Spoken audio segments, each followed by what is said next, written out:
Finally, the day has arrived when I don't have to see your face anymore. People who just eat without working should leave. You should be grateful for being allowed to freeload until now. Got it? I won't be coming back. Thanks for everything so far. I quickly packed my stuff and left my in-laws' place where I had been living for many years. As I left, my mother-in-law seemed very pleased. But only I know a certain sad truth.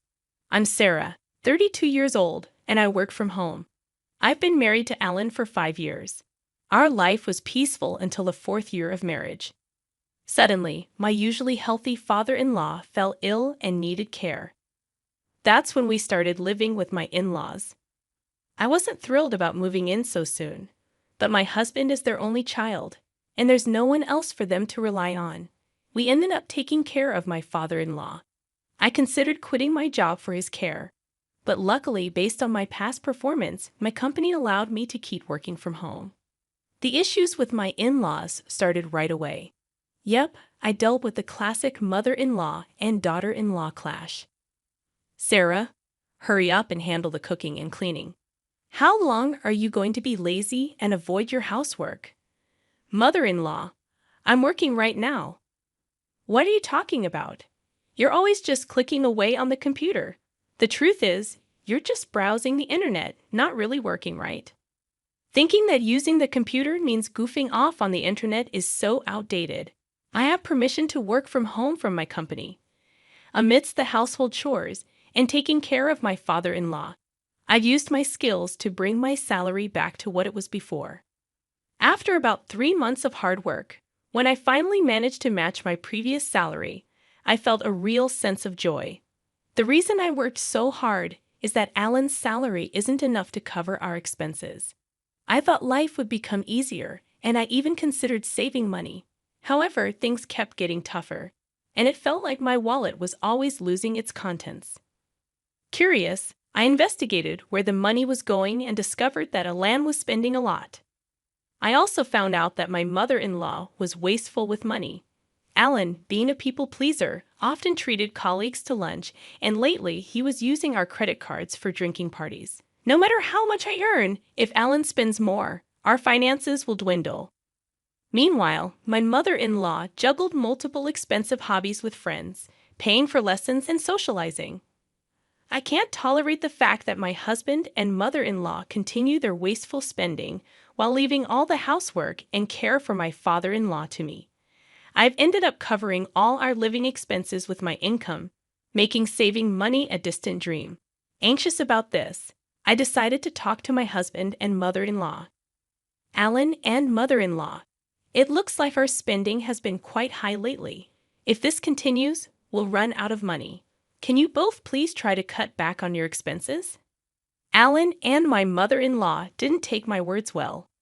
I don't want to feel embarrassed. I can't appear stingy in front of my colleagues and subordinates. You get that right. They won't think poorly of you just because there are times when you don't foot the bill. You don't have to treat them every single time.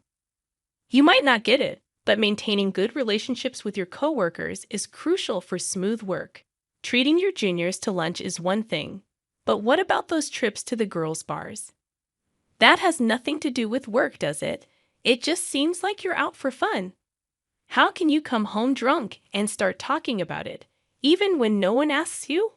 It implies that you find more enjoyment there than spending time with your family. I'm relieved that Mom understands and agrees. If I skip my classes, I'd just be stuck at home. I take classes with my friends to make the most of the limited time I have left in this world. But what a terrible daughter-in-law I must be.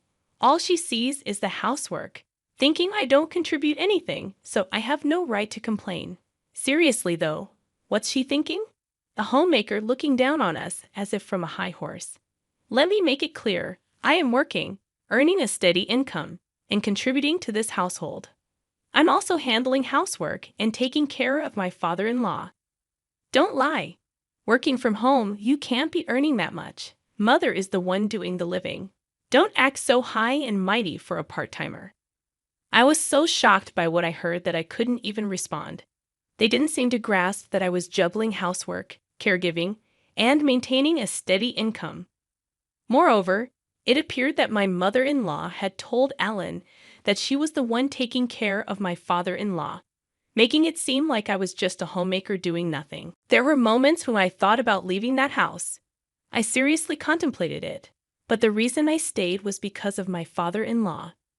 Since I got married, he always treated me with kindness, unlike Alan and my mother-in-law. He would often say things like, "Sarah, I'm grateful to have a wonderful daughter-in-law like you. I apologize for everything." Father-in-law, taking care of you isn't a burden. Why would you say that? Sure, I feel bad imposing on you like this, but more than that, I'm concerned about my wife and son. They leave everything to you, doing as they please, right? Yes, you're right. I recognize that it's thanks to your hard work that our household finances are staying afloat. Alan's income alone wouldn't be enough to sustain this household. Father-in-law, you knew all along. It seemed he had understood our family situation for quite some time, and every time he received care, he expressed gratitude with heartwarming words. I genuinely cherished such a father-in-law and even found joy in looking after him. What would happen to this house if I left? I worried about who would care for my beloved father-in-law, so I chose to be the one providing proper care until he passed away a year later. My father-in-law passed away. During the funeral for my beloved father-in-law, tears flowed uncontrollably. "Sarah, why are you crying so much? What's wrong?" "Father-in-law has passed away. Isn't it normal to mourn like this?" "I've been his caregiver all this time." My response seemed to anger my mother-in-law. "You're making it seem like I never took care of him." The truth is, my mother-in-law hardly took care of my father-in-law. She was always busy with her hobbies, frequently going out. Since I was at home, she didn't have to handle any caregiving or housework. She even put on a tearful act in front of relatives, portraying herself as the oppressed and pitiful mother-in-law. To outsiders, it might have seemed like I was the unkind daughter-in-law. They defended her, saying, "Don't be so hard on your mother-in-law," and blamed me, despite the fact that I was simply mourning my father-in-law's death. People who knew nothing criticized me, making me furious. I decided to distance myself from the relatives. That's when Ellen took notice and approached me with complaints. "You embarrassed Mom in front of everyone." "What are you talking about? That doesn't make any sense. I was only crying about father-in-law's death. Yet, your mom came over and told me it was strange for me to cry. Didn't you make it sound like she hadn't taken care of Dad at all?" "I never said such a thing. I just talked about mourning the loss of my father-in-law, whom I had always cared for." Perhaps it sounded like criticism to you because, in reality, your mom did nothing. Are you insulting Mom? I'm not insulting anyone. I'm just stating the facts. And by the way, if it bothers you so much, you could have done more to care for father-in-law too. If you're so upset about it, you should have taken care of him yourself. Why are you criticizing me? How can it be none of my business? It's only natural that you, his blood relative, would take care of him. I'm working for this family, managing the house. Taking care of relatives is part of wife duties. That's absurd. Don't be so ridiculous. I'm working too, you know. Our argument escalated, and the relatives had to intervene. Although they stopped our argument, I didn't speak to my husband at all after that. Once all the funeral proceedings were finished, a lawyer came to explain the inheritance. "I'd like to discuss the contents of the will regarding your late father's estate first. To the wife and the daughter-in-law Sarah, he's left half of his cash to each of you, and to his son Ellen, he's left ownership of the family land and home." What if Alan gets the land and the house? Doesn't that mean all the other assets go to the wife? Why is Sarah receiving an inheritance? I'm his wife. Your husband was deeply grateful to Sarah for the dedicated care she gave him. He wanted to give her part of the inheritance as a sign of his gratitude. This is his decision. He made his decision, and it can't be changed. I can't believe it. Oh, I get it. You were caring for him just to get the inheritance, weren't you? How could you think that? That has to be it. Otherwise, there's no way you could have been so devoted to him despite not being related by blood. I had a good relationship with my father-in-law ever since I got married. I took care of him to express my gratitude. Are you suggesting that you tried to make someone unrelated by blood take care of your own husband? Isn't that like psychological abuse? Don't be ridiculous. Fine, I won't bring it up anymore. Appearing frustrated that she couldn't say anything else inappropriate in front of the lawyer, my mother-in-law continued. So that was Dad's decision. It's grand gratitude for Sarah's caregiving, right? If that's the case, then we have no choice but to follow. May I continue? All right. Well, your father stated that it's no longer necessary to rely on Sarah. Upon hearing this, my mother-in-law's face, which had been dissatisfied just moments ago, suddenly broke into a smile. Yes, that's great. I understand. Huh? What do you mean? My mother-in-law seemed pleased, but my husband was confused. He didn't seem to understand what she was saying. So, in the end, Sarah's inheritance is nothing more than severance pay. It's not gratitude at all. Now that Dad's caregiving is over, we don't need Sarah in this house anymore. My mother-in-law had misconstrued my father-in-law's will just as he had intended. The truth is, my father-in-law had discussed this with me before. He wanted me to be free from this house after he passed away. He used the will to cleverly deceive my husband and mother-in-law, making it appear natural for me to leave. And just as my father-in-law had planned, my mother-in-law, completely misunderstanding his true intentions, saw the will as an opportunity to kick me out. Feigning shock at the will to conceal my actual desire to leave, I said, "Father-in-law, why would you treat me like this? To Dad, you were just someone to take care of him. Ellen, you can't understand Sarah anymore, right? Why don't you just divorce her, Ellen? You'll still stay married to me, right?" With tears in my eyes, I looked at Alan. After contemplating for a while, he said, "You know what? Let's get a divorce.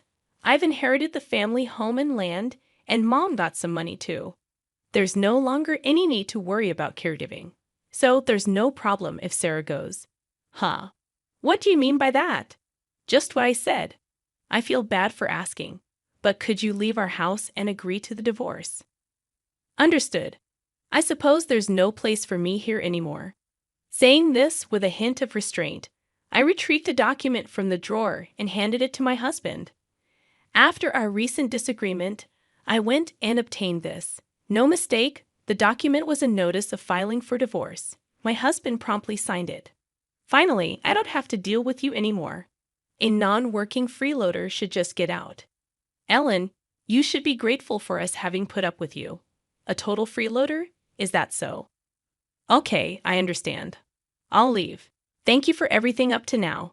By the way, since the lawyer is here, I want to check one thing. It's okay that I don't get any more than what I've already received from father-in-law's estate, right?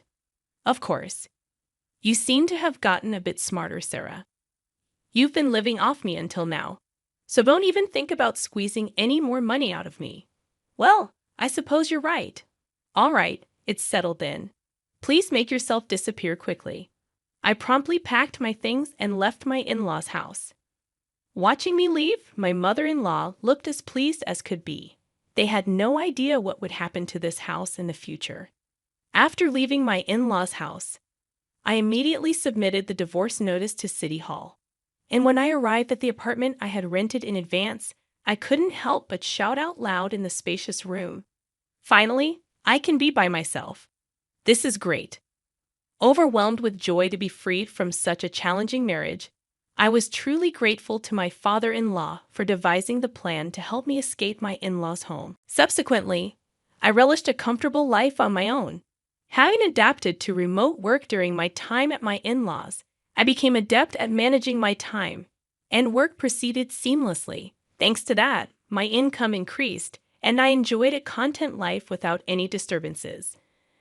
Until one day, my ex-husband Alan reached out to me. It's been a while. Why are you calling me? We're in a pinch, Sarah.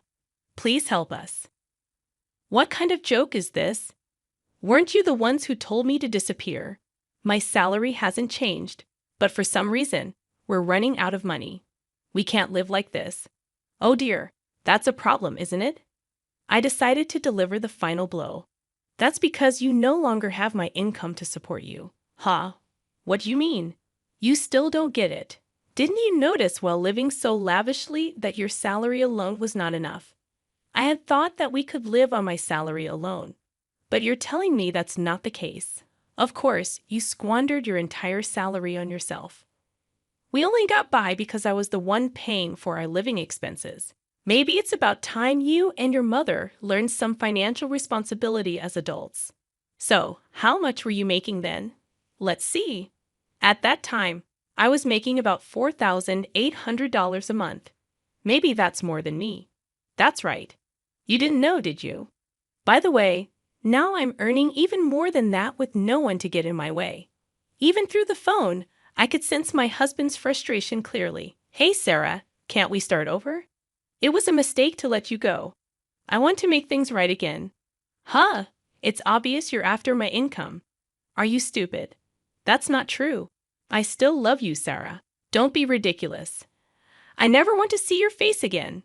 By the way, what happened to the inheritance your mother received? With that amount, she should be living comfortably, right? That's the thing. It's about to run out. That's impossible. It was nearly $100,000, right? That's not an amount you can use up in just a few months. Mom and I spent it on a shopping spree, overseas trips, and half of it disappeared in the casino. A foolish mother breeds a foolish son. I have nothing more to say to you. Besides, I'm a stranger now, so I can't do anything for you, and I don't want to. Don't be so heartless. Help me. This has nothing to do with me. There's nothing more to talk about, so I'm hanging up. Don't call me again. Saying this, I ended the call on my end and promptly canceled the contract for the mobile phone I was using. What became of my ex-husband and mother-in-law afterward is none of my business, and I do not know. However, about a year after that call, I passed by my mother-in-law's house, and it had become an empty lot. They'd probably had to let go of the house due to financial reasons. Well, it's really none of my business. Anyway, as for me, with my newfound spare time, I started attending a wine class that had piqued my interest for some time. There, I met a man 2 years my senior who took me seriously, and after dating for a year and a half, we got married. He is the ace of a well-known company that many people are aware of, and despite his high salary, he is humble with a warm and wonderful character. He respects my career, and we enjoy a fulfilling married life filled with mutual respect. These days, I feel that maybe all this retribution was a gift from my father-in-law.